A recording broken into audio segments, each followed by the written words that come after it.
Hello friends, welcome back to my channel. இன்னைக்கு நம்ம வீடியோல சுவையான pasta recipe masala pasta Indian ஸ்டைல்ல வீட்ல இருக்கிற பொருட்களை வச்சு எப்படி ப்ரிப்பேர் பண்றதுன்னு பார்க்க போறோம். வாங்க வீடியோக்குள்ள போகலாம். பாஸ்தா பண்றதுக்கு ஃபர்ஸ்ட் தண்ணி நல்லா கொதிக்க வச்சுக்கலாம். தண்ணி நல்லா இந்த மாதிரி பபிள்ஸ் வர மாதிரி கொதிச்சதுக்கு அப்புறம் இதுல ஒரு 1/2 ஸ்பூன் அளவுக்கு உப்பு, 1 ஸ்பூன் எண்ணெய் சேர்த்துக்கோங்க. எண்ணெய் சேர்த்ததுக்கு அப்புறம் நம்ம எடுத்து வச்சிருக்கிற பாஸ்தாவை இது கூட சேர்த்துக்கலாம். பாஸ்தா வேக வைக்கிறப்ப எண்ணெய் சேர்த்து வேக வச்சோன்னா பாஸ்தா ஒன்றோட ஒன்று ஒட்டாமல் நல்லா உதிரியாக நமக்கு கிடைக்கும்.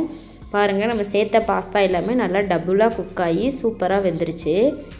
பேக்கெட்டில் எவ்வளோ மினிட்ஸ் வேக வைக்கிறோன்னு கொடுத்துருக்கோ அதுக்கு தகுந்த மாதிரி நீங்கள் வேக வச்சுக்கோங்க. நான் இன்றைக்கி 10 மினிட்ஸ் வேக வச்சுருக்கேன். நல்லா சாஃப்டாக பாஸ்தா வெந்துருச்சு.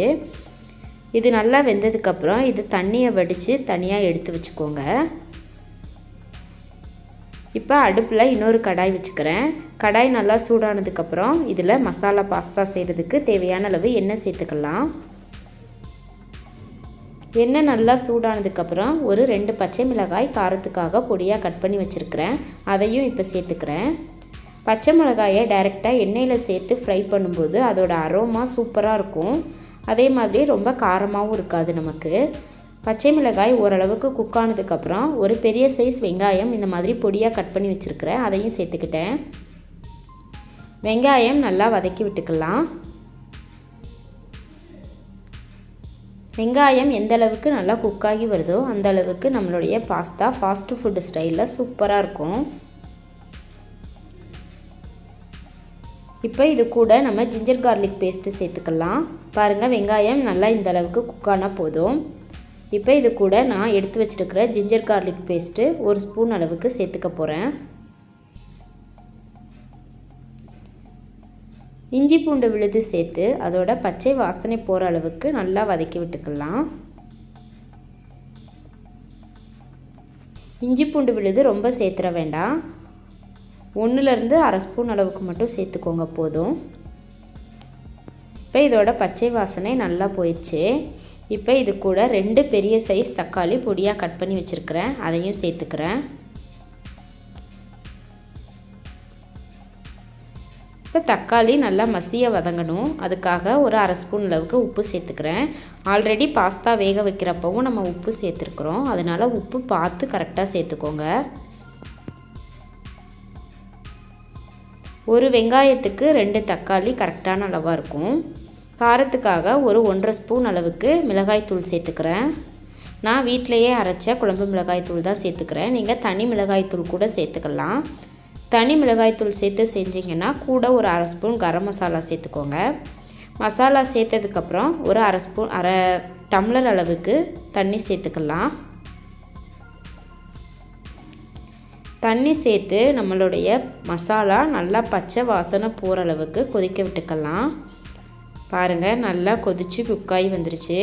இந்த ஸ்டேஜில் நான் கேப்சிகம் சேர்த்துக்கிறேன். நான் சிகப்பு பச்சை குடமிளகாய் எடுத்துருக்கிறேன். நீங்கள் உங்களுடைய விருப்பத்துக்கு தகுந்த மாதிரி சேர்த்துக்கலாம். கேரட், பீன்ஸ் சேர்த்து வெஜிடபிள் பாஸ்தா கூட இந்த ஸ்டைலில் நீங்கள் செய்யலாம். ரொம்ப டேஸ்டியாக இருக்கும். பாருங்கள், நம்ம சேர்த்த கேப்சிகமும் நல்லா வதங்கிருச்சு. இப்போ இதில் நான் 3 முட்டை சேர்த்துக்கிறேன். முட்டை தனியாக ஃப்ரை பண்ணி சேர்த்து செய்வாங்க. இந்த மாதிரி செஞ்சிங்கன்னா பாஸ்தாவோட முட்டை நல்லா கலந்து டேஸ்ட்டு சூப்பராக இருக்கும். முட்டை சேர்த்துட்டு மசாலா கூட நல்லா முட்டை குக் ஆகணும். அந்தளவுக்கு வதக்கி விட்டுக்கோங்க. இதுவே ஒரு கிரேவி கன்சிஸ்டன்சிக்கு இருக்கிறதுனால இது கூட நம்ம பாஸ்தாவை போட்டு மிக்ஸ் பண்ணும்போது இந்த மசாலா எல்லாமே பாஸ்தா கூட நல்லா மிக்ஸ் ஆகி வரும். நமக்கு எல்லா இடத்துலையுமே இந்த முட்டையோட ஃப்ளேவரும் கிடைக்கும். ஒரு 2 நிமிஷம் மட்டும் இதை வதக்கிக்கோங்க. 2 நிமிஷத்துக்கு மேலே வதக்க வேண்டாம், அப்புறம் ரொம்ப ட்ரை ஆகிரும். இந்த மாதிரி செமி கிரேவி மாதிரி இருக்கும்போதே இது கூட நம்ம எடுத்து வச்சுருக்கிற பாஸ்தாவை கொஞ்சம் கொஞ்சமாக சேர்த்துக்கலாம். பாருங்கள், முட்டை நல்லா வதங்கிருச்சு. இப்போ தண்ணி வடித்து எடுத்து வச்சுருக்கிற பாஸ்தாவை கொஞ்சம் கொஞ்சமாக இது கூட நான் சேர்த்துக்கிறேன்.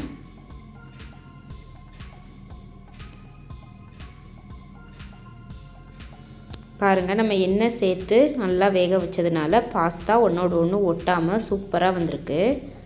இப்போ இதில் நான் 1 ஸ்பூன் அளவுக்கு ரெட் சில்லி சாஸ் சேர்த்துக்கிறேன். இது கூடவே ஒரு ஸ்பூன் அளவுக்கு டொமேட்டோ கெச்சப் சேர்த்துருக்கிறேன். சாஸ் சேர்த்து எல்லாமே இந்த பாஸ்தா கூட நல்லா மிக்ஸ் ஆகிற மாதிரி கிளறி விட்டுக்கலாம்.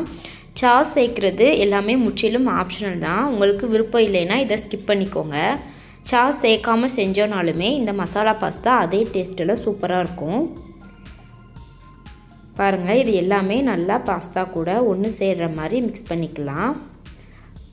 பார்க்குறதுக்கே எவ்வளோ கலர்ஃபுல்லாக சூப்பராக இருக்குன்னு பாருங்கள். இந்தியன் ஸ்டைலில் வீட்டில் இருக்கிற பொருட்களை வச்சே ரொம்ப எளிமையாக இந்த மசாலா பாஸ்தா செஞ்சிடலாம். நம்ம ரெஸ்டாரண்ட்டில் வாங்குகிற அதே ஃப்ளேவரில் சூப்பராக இருக்கும்.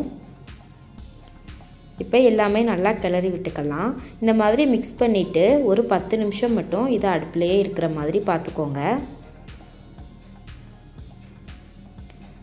எல்லாத்தையும் ஒன்றா கிளறி விட்டுட்டு கடைசியாக இது மேலே ஒரு கைப்பிடி அளவு மல்லி இலை தூவி விட்டுக்கலாம்.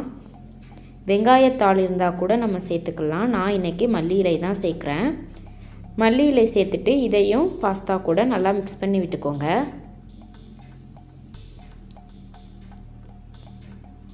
பாருங்கள், நம்மளோட சுவையான முட்டை மசாலா பாஸ்தா சூப்பராக வீட்டில் ரெடி ஆகிருச்சு. கண்டிப்பாக நீங்களும் எளிமையாக இந்த மசாலா பாஸ்தா உங்கள் வீட்டில் ட்ரை பண்ணி பாருங்கள் ஃப்ரெண்ட்ஸ். இப்போ இதை நான் வேறு ஒரு பிளேட்டுக்கு ட்ரான்ஸ்ஃபர் பண்ணிக்கிறேன். இந்த வீடியோ உங்களுக்கு பிடிச்சிருந்துச்சுன்னா லைக் பண்ணுங்கள், கமெண்ட் பண்ணுங்கள், ஷேர் பண்ணுங்கள். சப்ஸ்கிரைப் பண்ண மறந்துடாதீங்க ஃப்ரெண்ட்ஸ். அப்படியே பக்கத்தில் இருக்கிற பெல் பட்டனையும் கிளிக் பண்ணுங்கள். அப்போ தான் நான் போடுற வீடியோ உடனுக்குடனேயே உங்களுக்கு வந்து சேரும். தேங்க்யூ. தேங்க்ஸ் ஃபார் வாட்சிங்.